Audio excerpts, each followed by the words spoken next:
Ito po si Maricel Soriano. Magandang gabi po sa inyong lahat. Gusto ko lang pong ipahatid sa inyo na nandito ako para suportahan ng isang kaibigan, na kaibigan nyo rin po at kaibigan ng lahat, hindi ba? Hindi na ako magpapaligoy-ligoy pa. Gusto ko lang ipahatid sa inyo na yung totoong nangyayari ngayon, napakahirap po talaga ng sitwasyon natin lahat sa buhay. Napakahirap po talaga. Pero kinakailangan magkapit kamay, kapit bisig tayong lahat para magtulungan.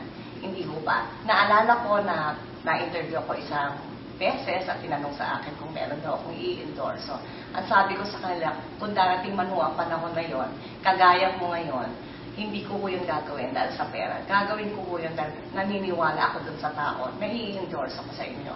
Ito po, hindi ako mapapahiya sa inyo dahil isa po siyang tunay na kaibigan at hindi ho kasi ako naniniwala na lahat ng bagay ay nadadaan sa pera. Naniniwala ako na maaari tayong maging masaya at maaaring maging sa iba malungkot pag walang kulang sa palamuti sa buhay. Sabi nga nila, ika nga, pera yon, hindi ba? Pero hindi ko totoo yon dahil lahat tayo pwede maging masaya. Ang Pasko natin pwede maging masaya kahit na wala tayong pera. Pwede pa rin tayong tumawa, hindi ba?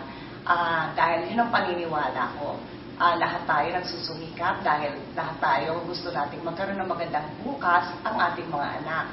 Yan ho ang kayang ipangako sa inyo ng kaibigan ko. Ang inyong bagong magiging mayora, si Ana Peralta. Maraming salamat at umaasa po ako sa inyo. Galing ho ito sa puso ko. Ngayon pa lang nagpapasalamat na ako dahil sigurado ako na hindi ako mapapahiya sa inyo. Ako po si Maricel Soriano, kaibigan ni Ana Peralta. Kaibigan ninyo, kaibigan ng San Marcelino.